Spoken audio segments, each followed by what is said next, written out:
I feel great and I look great. Let's do this. So, how do you feel about, playing a own Pac-12 team, and is it the same or is it different in that they lost basically the whole starting lineup and all those NBA guys?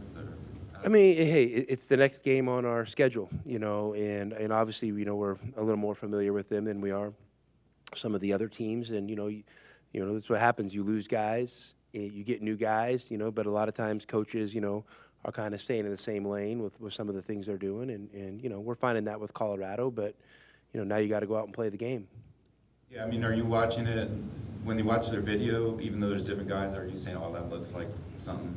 Yeah, I mean, they're running some of the same stuff they've run before, but so are we. So, yeah, I mean, there's just a little more familiarity, that you would maybe have in a normal, conference season.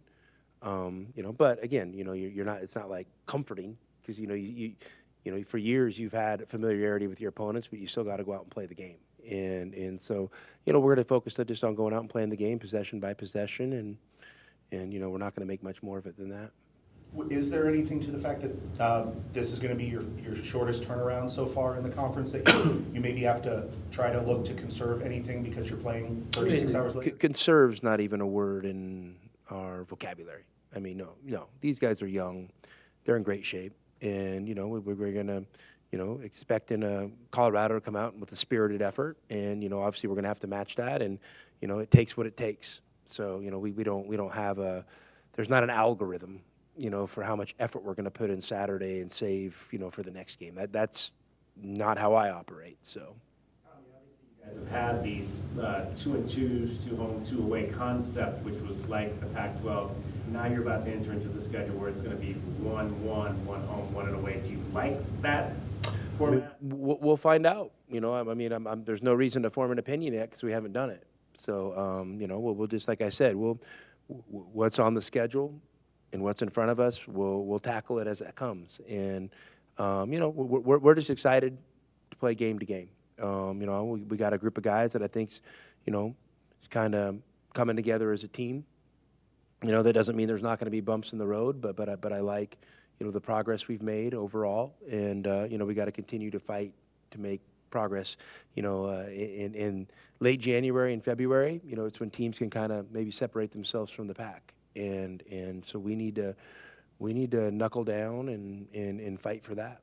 You went back and looked at the tape of the last game against Oklahoma State. What did you like about Trey's performance and the way he kind of handled that situation? I thought Trey played well, and I thought it was effort-based, and that's what he and I have talked about, is just, finding maybe more of his opportunities through effort, as opposed to script, and I thought he did well, and I hope to see more of that. To me, he's a really good player and an impactful player, and like I said, hey, he's.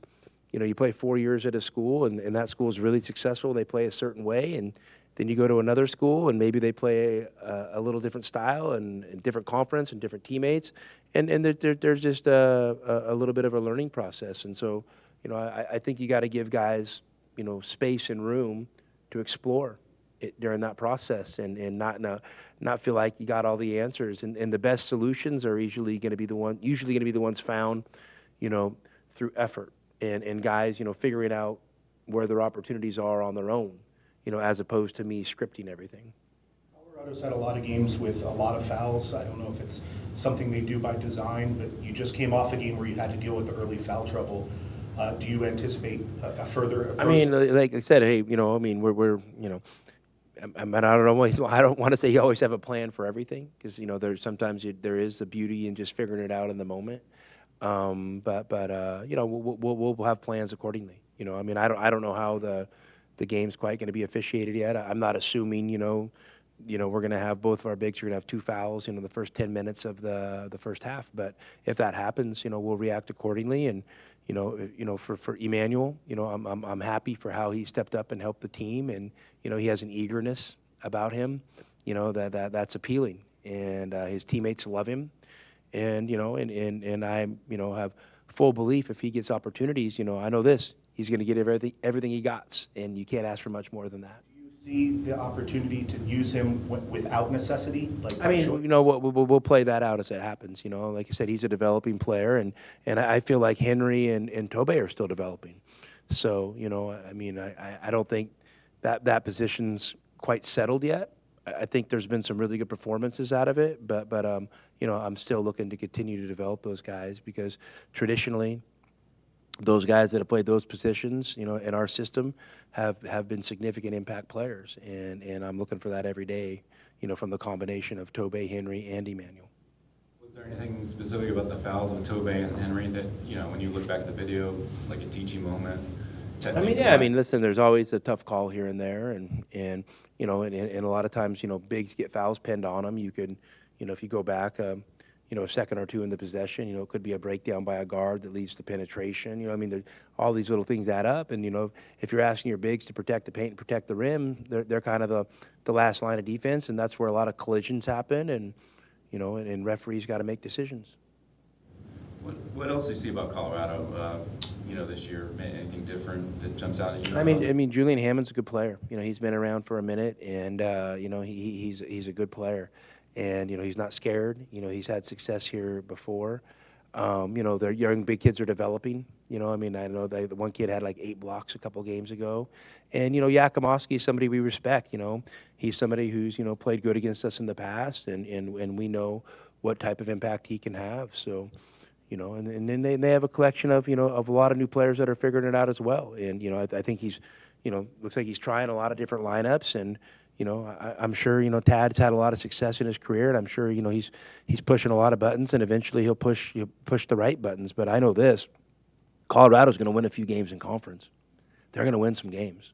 So, you know, it's just a matter of time and just a matter of, you know, the certain day. We just got to make sure tomorrow that we come out and, you know, and we, you know, we're fighting for our season too, and we got to have an understanding of that, and we got to come out and fight to play well tomorrow. Finally had that game where he struggled, that you mentioned was probably going to happen eventually. How did you feel like he kind of responded to that? I mean, I thought it was good. You know, I mean, you know, it was coming. You know, I mean, I didn't love the struggle in the moment. You know, but you know, it happens, and you know, Texas Tech did a good job against him, and he didn't do a great job against them. And, you know, the next game you come out, you're hoping he's going to bounce back, but he picks up 2 fouls right away. And, you know, kind of made a disjointed, you know, rotation, and his opportunities were limited. And then in the second half, you know, I think he got in there and made 1 or 2 good plays and then picked up another foul. But I thought the last 10 minutes of the game, you know, he finally settled in and got a little bit of an extended opportunity, and I thought he played great and made a real big impact. Is it possible to, like, well, how much do you think, when you talk about looking at Colorado versus Iowa State or Texas Tech last week or whatever, when you're scouting, like, how many hours or whatever less maybe does it require because you do know this team? Does it make a difference? I mean, I don't know if I don't know if it requires less hours. You know, I mean, you know, like I said, right now, what you're learning in this conference is, I mean, there's literally no days off. There's no days off. You know, I know it's a cliche with your opponent, and there's literally no days off because you're preparing. You know, Wednesday I worked all day, you know, as did our staff. You know, we didn't practice, but we worked all day. So there's no days off. You're putting in the hours, and you know, you're trying to make, you know, the best decisions you can to give the team the best chance to win, and to be able to plan efficient practices. You know, but we're this group we still got to practice. And we're still getting better. I mean, there's no shortcuts for us. Well, it's interesting. You brought that up last night on the radio show, like the way the schedule is, where you have 2 days between games, sometimes 3, but never 4 like you did, or 5 in the Pac-12. So I didn't know you listened to the radio show. Now that I know, I'm totally going to answer the questions different. Yeah, Brian can, like, he gets to me and he's the truth serum. But with you, I'm going to keep my guard up, Bruce. So now that I know, Brian, let's go a lot easier questions. Softballs. Thursday afternoon entertainment. Oh, okay, nice. Well, you should come visit us sometimes. Jeez. Yeah, so let's give me to the main question again. You were talking about the rhythm of the schedule. You know, you're playing Saturday, Tuesday, whatever. But you don't have that, instead of having that Thursday, Saturday, which is tough on the Friday, certainly, but then you have Sunday to kind of really chill out. You know, and Well, I mean, hey, I think next week, or this week we play Saturday, Monday, right? So I think Tuesday, we have Tuesday, Wednesday, and I don't think we play till the following Saturday, right? So there's a little bit of a gap in there. I mean, we'll kind of, hopefully that'll feel like a little bit of a bye week. And, we can figure out where our team's at. We got to see how these games go, to how much rest, we can get, and then how much, us practices we can have, Thursday we just focused on us. We hadn't had one of those days in a while. Jaden made 3 threes in this last game. He'd never made more than 2. Is that something you welcome, that he needs to be taking that shot when it's there? For sure. I mean, I want JB, shooting some threes, but again, I trust JB, and I'm going to be comfortable with most of his decisions on the court. And, I think, I know he's shot the ball well enough in front of me and well enough in practice and well enough in workouts for him making 3 threes in a game isn't a big surprise to me. Now you got to do it under the lights. And so, I'm going to give him, the freedom to pick and choose his shots. But, I thought he took, great shots. I mean, he took a transition 3, 2 of them. I think he took one was wide open, and the second one, I think he missed one on a dribble up, where they kind of, their transition defense didn't quite get set, and he ended up kind of wide open, and he didn't make it, but I thought it was a great shot. And, I thought the one at the end of half was really big. I mean, not only just for, momentum going into halftime, but just how he did it. I mean, Deli drove, picked it up, pivoted, found JB. JB, he used a great shot fake to get some clearance, and then kind of set his feet and let it rip. And really, there was no doubt about it. So that was encouraging. You had mentioned in your post-game radio interview that you went to Caleb and told him we need you. What's the essence of when you make a statement like that to a player, what you want from them, and then what you saw in the game, that was the essence? Well, Brian, it goes to what you told me today. People are listening to the radio. And now that I know that, yeah. So, listen, Caleb's a great player. And Caleb's maybe carried a little bit of a burden this year. And, we're trying to help him with it. And, but hopefully, last game's a breakthrough. But, these seasons are hard. And, I'm sure there'll be some more ups and downs for Caleb. But, when he's had some games this year, when it's been right, where he's looked amazing.